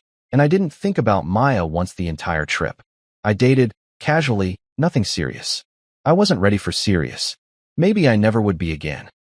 But it was nice to have dinner with someone, to laugh, to feel like a person instead of a role. In June, a year after the promotion party, I received an unexpected package. No return address, just my name and office address in neat handwriting. Inside was a letter in a small jewelry box. I opened the letter first. David, I don't expect you to read this, and I don't expect you to respond. But I needed to write it anyway. You were right about everything. I took you for granted. I used you. I built my career on the foundation you provided and never appreciated what that cost you. I thought I was entitled to your support, your money, your patience, your love, without giving anything back. And when Brandon offered me something that looked exciting, dangerous, dramatic, romantic, I jumped at it without thinking about you at all. I've spent the past year in therapy trying to understand why I did that. Why I said yes in front of all those people, why I smiled while they laughed at you, why I thought any of it was acceptable. I still don't have a good answer. I was selfish. I was cruel. I was so focused on my career and my advancement that I forgot there was a person standing beside me, holding me up, making it all possible. By the time I realized what I'd lost, you were already gone. My career is over. Not officially. I'm still in the Navy, but the trajectory I wanted, the rank I was working toward, that's gone. I'll finish my 20 years at some logistics command and retire as an O4, which is exactly what I deserve. Brandon's career is over too. He blames you, but I know better. We did this to ourselves. I don't expect forgiveness. I don't expect anything from you. I just wanted you to know that I understand now, too late, what I had and what I threw away. You were a good husband. You were a good man. You deserved so much better than what I gave you. I hope you're happy now. I hope you found someone who appreciates you the way I should have. I hope you've built the life you wanted, free from the burden of supporting me. Maya. P.S. I found this in the house when I moved out. I can't keep it. It's too painful. I hope you can return it or donate it. I'm sorry I never got to wear it. I set the letter down and opened the jewelry box. The vintage Omega Seamaster gleamed inside, perfectly restored, the leather straps supple and new, the crystal clear as glass. I picked it up, feeling the weight of it in my hand. 60 years old, military history, naval tradition. I held the watch for a long moment, turning it over, watching the second hand sweep smoothly around the dial. $8,000. 3 months of searching. All that excitement about giving it to her. and she'd never even taken it out of the box. I set it back down gently and picked up Maya's letter again, reading through it one more time. It was a good apology. Honest, self-aware, taking full responsibility. A year ago, maybe even 6 months ago, it might have meant something. It might have cracked open the door I'd closed, made me wonder if reconciliation was possible, if we could salvage something from the wreckage. But now it just felt sad. Sad that it had taken her losing everything to understand what she'd had. Sad that the realization came too late to matter. Sad that we'd both spent 9 years building something that could be destroyed in a single evening. I folded the letter carefully and put it back in the envelope. Then I picked up the phone and called the Naval Academy Museum. Hi, this is David Thornton. I called several months ago about a potential donation, a vintage Omega Seamaster, 1960s naval issue. Oh yes, Mr. Thornton. We'd still love to have it. That piece would fit beautifully in our chronometer collection. Perfect. I'll have it delivered next week. There's one condition, though. What's that? The display placard should read, "Donated in honor of those who serve with integrity and professionalism." No mention of my name, no mention of anyone specific. Just that. We can absolutely do that. Thank you so much for your generosity. I hung up and looked at the watch one more time. It belonged in a museum, with people who'd appreciate what it represented. Not gathering dust in my condo. Not sitting in storage as a reminder of something that never happened. Some things were meant to be let go. Part 9, The Reflection. August brought a heat wave to the DC area, the kind that made the city shimmer and slow down, everyone moving through thick air like swimming through honey. I was in my office on a Friday afternoon, reviewing specifications for a new communications array, when Rebecca knocked on my door. Got a minute? Sure. What's up? She sat down, folder in hand. I've been running projections for next fiscal year. If we maintain current growth trajectory and land even half the contracts we're bidding on, we're looking at $280 million in revenue. I whistled softly. That's significant. It's transformative. We need to expand significantly. More staff, more office space, possibly satellite locations. And it raises a question we've been avoiding, which is whether you want to stay private or if it's time to consider outside investment. With this kind of growth, we could attract serious venture capital or even prep for an eventual public offering. I leaned back in my chair, thinking. Thornton Defense Solutions had always been my company, 100% owned and controlled by me.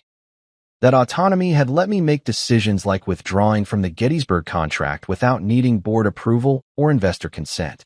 But it had also meant limited capital for expansion, slower growth, more personal risk. What do you think? I asked. Rebecca smiled. I think you built something remarkable here. I think you took a company from nothing to 9 figures in revenue through quality work and integrity. And I think you're at an inflection point where you need to decide. Do you want to stay boutique and independent, or do you want to scale this thing into something that outlives you? Heavy questions for a Friday afternoon. You asked. I looked out the window at the Washington skyline, thinking about legacy and purpose and what I actually wanted from the next phase of my life. Set up meetings with some VC firms, I said finally. Nothing committed, just exploratory. Let's see what the options look like. You got it. She left, and I returned to the specifications, but my mind kept wandering. What did I want? A year ago, I'd wanted a marriage, a partner, someone to build a life with. That hadn't worked out. But I'd built something else instead, a company that mattered, work that had purpose, relationships, professional and personal, that were based on mutual respect rather than obligation. Maybe that was enough. Maybe it was even better. That evening, I met James for drinks at a rooftop bar in Georgetown. We'd stayed friendly after the divorce finalized, occasionally meeting for casual conversations that had nothing to do with legal matters. He was good company, smart, funny, and one of the few people who knew the full story of what had happened without judgment. So I heard through the grapevine that Commander Martinez recommended you for some kind of Defense Department Supplier Excellence Award, he said, raising his beer. News travels fast. It's impressive, David. Not just the financial success, but the reputation you've built. People in the industry talk about Thornton Defense Solutions as the gold standard for integrity and quality. That's gratifying to hear. Do you ever think about what would have happened if you'd handled things differently that night? If you'd just swallowed the humiliation and carried on? I considered it. Sometimes. But I don't think I could have. Once the contracts were canceled, once the ball was in motion, there wasn't really a way back. You could have tried. You could have apologized to Maya, begged her to work it out, pretended none of it mattered. And then what? Spent the rest of our marriage knowing that 80 people had watched her say yes to another man while they laughed at me? That she'd only stayed because the alternative was worse? That would have poisoned everything. James nodded. I agree. I'm just saying. You had a choice in how to respond, and you chose the nuclear option. Most people don't have the courage to do that. Or the resources. Fair. But still, you burned your life down and rebuilt it better. Not everyone can say that. We drank in comfortable silence for a while, watching the sun set over the Potomac. You ever hear from Maya? James asked eventually. She sent a letter a couple months ago. Apologetic, self-aware, taking full responsibility. I didn't respond. Are you going to? I don't know. Part of me wants to acknowledge that she did the work, that she understands now what she didn't understand then. But another part of me thinks any response just reopens a door that needs to stay closed. What does your gut say? My gut says some things can't be fixed. And that's okay. Not every story gets a redemption arc. James raised his glass. To close doors and new chapters. I clinked my glass against his. To moving forward. September marked a year since the promotion party. I didn't plan anything special to commemorate it. I wasn't interested in dwelling on anniversaries of pain. But the date came anyway, insistent, and I found myself thinking about it despite my best efforts. A year ago, I'd walked into the officers' club with a gift in hand and walked out with my life in pieces. Now, a year later, I was sitting in a corner office of a successful defense company, looking at contract proposals worth hundreds of millions, planning expansion and growth in futures I'd never imagined. Everything had changed, and somehow I'd survived it. More than survived, I'd thrived. That evening, on impulse, I drove out to Virginia Beach. Not to the house. New tenants live there now, their cars in the driveway, their lives unfolding in the space Maya and I had once shared. But to the beach itself, the public access point where we'd sometimes walked in the early days of our marriage. The sun was setting, painting the sky in oranges and purples, and the beach was mostly empty. Just a few stragglers walking dogs or sitting in beach chairs, soaking up the last warmth of summer. I took off my shoes and walked along the water's edge, letting the waves wash over my feet. A year, 12 months since everything fell apart. And I was okay. Not perfectly healed. There were still moments when I'd see something that reminded me of Maya, or hear a song we used to like, and I'd feel that familiar ache. But those moments were fewer now, further between, less intense. The grief had receded like a tide, leaving behind something calmer and clearer. I thought about the letter Maya had sent, still sitting in my desk drawer at home. I'd read it probably a dozen times since it arrived, each time looking for something different. Anger to reignite, forgiveness to offer, closure to find. But it was just a letter. Words on paper, honest and heartfelt, but ultimately unable to change what had happened or undo the damage. Maybe that was the real lesson in all of this. Some things couldn't be fixed with apologies or explanations or good intentions. Some things were just broken, and the only way forward was to accept that and build something new from the pieces. I pulled out my phone and opened a new message to Maya's number. I typed, I got your letter. I appreciate you taking responsibility and doing the work to understand what happened. I hope you find peace. I hope your career stabilizes and you find whatever it is you're looking for. But I don't think we need to be in each other's lives anymore. I think the kindest thing we can do for each other is let this be the end. Take care of yourself. David. I read it over once, then hit send before I could second-guess myself. 3 dots appeared immediately. She was typing. Then they stopped. Then started again. Then stopped. Finally, after what felt like forever, her response came through. I understand. Thank you for everything you were to me, even when I didn't deserve it. I hope you're happy. You deserve to be happy. Goodbye, David. And that was it. The last conversation with my ex-wife. No drama, no anger, no attempts to reopen negotiations or keep the connection alive. Just two people acknowledging that their story was over and wishing each other well. I put my phone away and stood there at the water's edge, watching the sun sink below the horizon. The sky was darkening, stars beginning to appear, and the beach was emptying out as people headed home to their real lives. I should probably head home too. But I stood there a little longer, feeling the sand between my toes and the salt air in my lungs and the strange, bittersweet peace of something finally, truly ending. And then I turned and walked back toward my car, leaving footprints in the sand that the tide would wash away before morning. 2 years after the promotion party, Thornton Defense Solutions announced a merger with a larger defense contractor in a deal valued at $340 million. I stayed on as CEO of the autonomous subsidiary, maintaining control over operations and culture while benefiting from the parent company's resources and reach. It was the best of both worlds: independence where it mattered, support where I needed it. The vintage Omega Seamaster went on permanent display at the Naval Academy Museum in a glass case near the entrance to the chronometer collection. Thousands of midshipmen and visitors walked past it every year, reading the placard about integrity and professionalism, never knowing the story behind its donation. That felt right. Some stories were better left untold, their lessons absorbed without all the messy details of how they came to be. Maya finished her 20 years of naval service and retired as a lieutenant commander, exactly as she predicted in her letter. I heard through mutual acquaintances, fewer now than there used to be, that she'd moved to Colorado and was working as a consultant for a logistics company. She'd never remarried. Neither had I.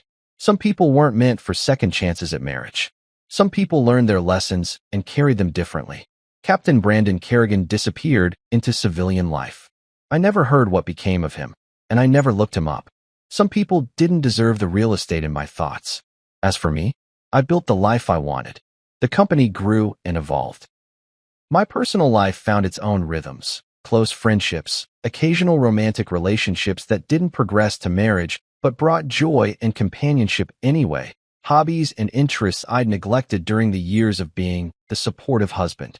I learned to cook properly, took up woodworking, ran that marathon I'd trained for, and then ran another one. I traveled, Scotland, then Japan, then Argentina, always alone, always on my own schedule, answerable to no one. And slowly, gradually, the wound healed. Not because I forgot what happened, I never forgot, but because I integrated it into who I was, let it teach me without defining me. I learned that love without respect was worthless, that supporting someone didn't mean erasing yourself, that sometimes the kindest thing you could do was walk away from people who didn't value you, even if, especially if, you loved them. And I learned that the opposite of love wasn't hate. It was indifference. That's what I eventually felt when I thought about Maya. Not anger, not longing, not bitterness, just a kind of neutral acknowledgement that she'd been part of my life once, and now she wasn't. We'd shared something, and then we'd ended it, and life had continued regardless. That was the real power, I realized. Not revenge, not making them pay or watching them suffer or proving they'd made a mistake. Just living well, building something meaningful, moving forward without them. That was the quiet victory. 3 years after the promotion party, I met someone. Her name was Elizabeth. She was a project manager at an aerospace company, sharp and funny, and completely unimpressed by my success. We met at an industry conference, started talking about propulsion systems, and somehow ended up debating the best pizza in DC instead. She had her own career, her own apartment, her own life. She didn't need me to support her or save her or provide her with anything except companionship and partnership. We took it slow. Months of dating before anything serious. A year before I met her parents. 2 years before we talked about moving in together. I never told her the full story of what happened with Maya. Just the basics. Married young, grew apart, got divorced. The details didn't matter. What mattered was that with Elizabeth, I was building something different. Something based on mutual respect and equal partnership, and both of us being whole people who chose to be together rather than needing to be together. It felt healthier, calmer, less dramatic, and more sustainable. And when she asked me once, over dinner at the condo with the Potomac view, what I'd learned from my first marriage, I told her the truth. I learned that you can't love someone into valuing you. You can't sacrifice yourself into matching to someone who's decided you don't. And I learned that walking away from disrespect isn't cruel or vindictive, it's necessary. She nodded, understanding immediately. And I learned, I continued, That the worst thing you can do to someone who hurt you is move on completely. Not to punish them, but because your happiness and success are the best possible proof that they didn't break you. Elizabeth reached across the table and took my hand. Are you happy? I thought about it honestly. The company was thriving. My personal life was fulfilling. I had friends, hobbies, purpose, and someone across from me who saw me clearly and chose me anyway. Yeah, I said, surprised by how true it felt. I am. Good, Elizabeth said, squeezing my hand. You deserve to be. And maybe that was the real ending to this story. Not revenge or vindication or watching my ex-wife and her failed relationship suffer. Just me, sitting across from someone who valued me, in a home I'd built for myself, with a life I'd reconstructed from ruins. The gift I'd brought to that promotion party had been a watch, something meant to mark time, to commemorate achievement, to symbolize tradition and continuity. But the real gift, the one I'd given myself in the aftermath of that night, was time itself. Time to heal, time to rebuild, time to learn who I was without someone else defining me. And time to discover that the best revenge wasn't revenge at all. It was living well. It was moving forward. It was looking back at the wreckage without flinching and saying, simply, honestly, that hurt me. And I survived it. And I'm better now. The second hand on that vintage Omega Seamaster swept around its face in the Naval Academy Museum, marking time for thousands of people who never knew its story. And somewhere in Alexandria, in a condo overlooking the Potomac, I checked my own watch. A different one now, new and unconnected to my past, and realized I wasn't thinking about Maya at all. I was thinking about dinner reservations with Elizabeth, about the weekend trip we'd planned, about the quarterly report I needed to review tomorrow, about the life I was living right now, in this moment. The past had happened. It had shaped me, taught me, scarred me in ways that would never fully fade. But it was past. And the future, my future, was mine to build. So I stood up, grabbed my keys, and walked out the door into whatever came next, leaving the ghosts behind where they belonged, in the rearview mirror, growing smaller, until finally, eventually, they disappeared completely.